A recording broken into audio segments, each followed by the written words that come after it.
Hello, this is CecilSunkure's. I'm here for the second video in the series on building placement. In this video, we're going to go ahead and talk about two things. I call them unit flow and mobility constricting, or I guess you could call it probably mobility restricting is the simplest thing to call it. First thing I want to talk about is unit flow, funneling unit flow in particular. It's possible with a simple SimCity to actually press units towards where your army is going to be. For example, say I'm playing Protoss or Terran, or actually basically any race. This is less applicable to Zerg because they kind of just have less buildings since they use hatcheries. Same idea can apply still. I have my main base here, and I have my natural expansion here. I'll go ahead and just place a nexus down there for clarity's sake. Most of the time, my army is going to be here on the map throughout most of the game. Sometimes in the early game, especially in PvZ, my army is going to be more back here towards this portion of the map or right here, basically in my natural choke somewhere. Knowing that, you can do a simple SimCity like so, which will direct the opponent's units towards your army without constricting the pathing flow of your army whatsoever. And you can generally do this with your first few buildings that you make. You can go ahead and place pylon gateway like this, and then I like to place a simulator, or not a simulator, cybercore, just like so. So here you go, a very nice, very easy to place wall that is not pathable, as in a probe cannot go from one side to another without going all the way around, just like so, which makes everything a lot easier to manage whenever an enemy unit gets in your base. Enemy units, when they get in your base, they will tend to come along either this direction and go around behind your minerals and kind of go in the circular motion and just sort of kite things. That's generally what they try to do. Or they'll come over here, be shooting stuff, your army approaches from this direction. Then they'll just go around and proceed in a circular motion and then escape either via medevac or just run away if they're lings because they're super freaking fast. Although if you have this wall here, they can't run around in that circular motion around your nexus, and as a result, it'll constrict the possible paths they can take and make them go more towards your army. Imagine these probes here aren't really probes, and imagine they, instead of being probes, are Terran units that came out of a medevac. They're gonna drop here, and now they cannot run this direction because there's a giant wall there, obviously. They're just gonna run into the building if they try to go that way. Although you'll have your nice army coming up your ramp, the only direction they can walk is towards your army. You're going to be able to get to them faster than if they were running away from you in this direction. Now, say your army's down here. Here's my probe. This is my probe that represents the army.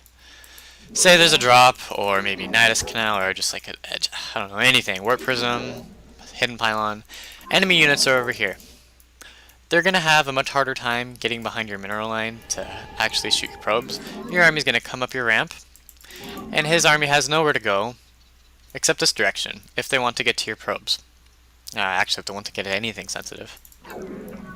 So now if you go ahead and you opt to have some clever building placement to sort of funnel the enemy units towards where your army is likely to be, then you're going to probably want to place most of your tech and things that you don't want sniped off on this side of the map, or on this side of your base, right in this area, because this area is going to be easily defended by you because your army is going to be right next to it. And you can leave over here rather barren if you like. So I know some players like to put just a spotter pylon there. Usually that's not even needed. You can place an observer, or even better, a probe patrolling right here, as the pylon is really just going to be bait to be sniped. Similarly, add expansions. I can't really get up there right now because I didn't plan ahead. But say you place a nexus here, you can wall off this side, right along where my mouse is. What that'll do is enemy units coming up the ramp, well, since there's a friggin' wall here, if they want to get to your probes, they'll have to go this direction down towards your ramp, which your army is likely to be coming up. Same idea. Creating a wall next to your nexus can funnel enemy units towards you. And that's just my tech. And now I want to talk briefly about constricting unit flow. There's a lot of key locations around basically every map where your army just isn't very likely to go, but the opponent's units are very likely to go. Here's one right here.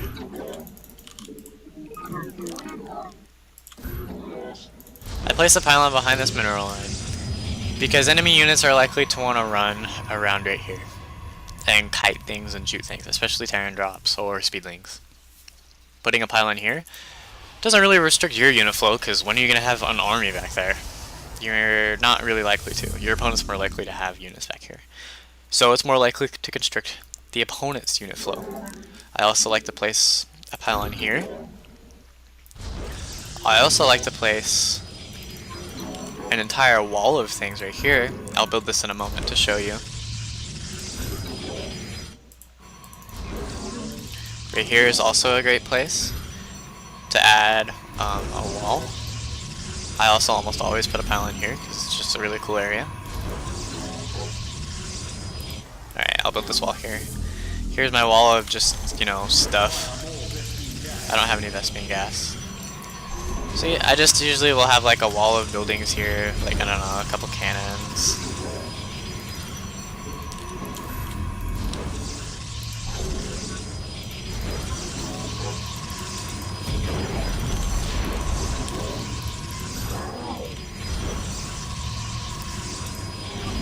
This is a really great thing to do in PvZ. Just build the buildings that you're going to need anyways in an intelligent fashion. This will constrict unit flow, the opponent's flow of units, but it won't constrict your units because in StarCraft 2 pathing is pretty good to where this space will allow a really big army to get through it really quickly. Although, if an opponent is trying to get through this space, you're likely to have units around here, and he's actually going to be trying to get through a space like this small. And it's going to be it's a really big headache to just run an army through here if you have a few units just lying around. And those two ideas are exactly what I wanted to tell you, to make very clear to anybody watching this video. You can create walls most of the time next to your nexus, which will force the opponent to either go nowhere when they get units here, or go towards where your army is likely to be. You can also place buildings in key locations where your opponent is likely to make units. Not make units, where your opponent is likely to get units, but you're not likely to get any units at.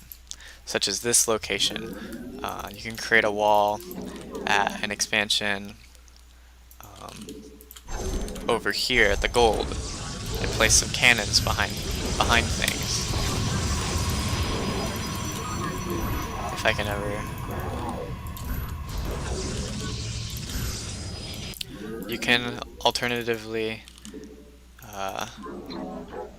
oftentimes I'll also place like two things here, because if a drop happens here, the units in the drop are likely to want to run around in a circle or run right through here, back in this back door where these two pylons are, and chase my probes as my probes are going to my natural. Although this constricts them to going through this tiny pathway, which is exactly where my army coming from the ramp is going to go. On Zelnaga Caverns, at your natural expansion, you can place two pylons here. Then there's the secret pathway that you can place two pylons at. Metalopolis, there's a lot of places at the expansions where you can do like this sort of thing, pylon, gateway. Just constrict flow where the opponent is likely to go, but you're not likely to go. Just with buildings that you normally need anyways, to where you can get a free advantage out of clever building placement. If you like this video, then subscribe. Subscribing to my videos is an absolutely wonderful way to directly support me and help me get out more content. Alright, be sure to stick around and anticipate the rest of the videos that I'll be doing in this series. I have the topics of hiding tech, spreading out production facilities over multiple areas, as in don't put all your eggs in one basket. I am going to go over where to expand and briefly mention building line of sight.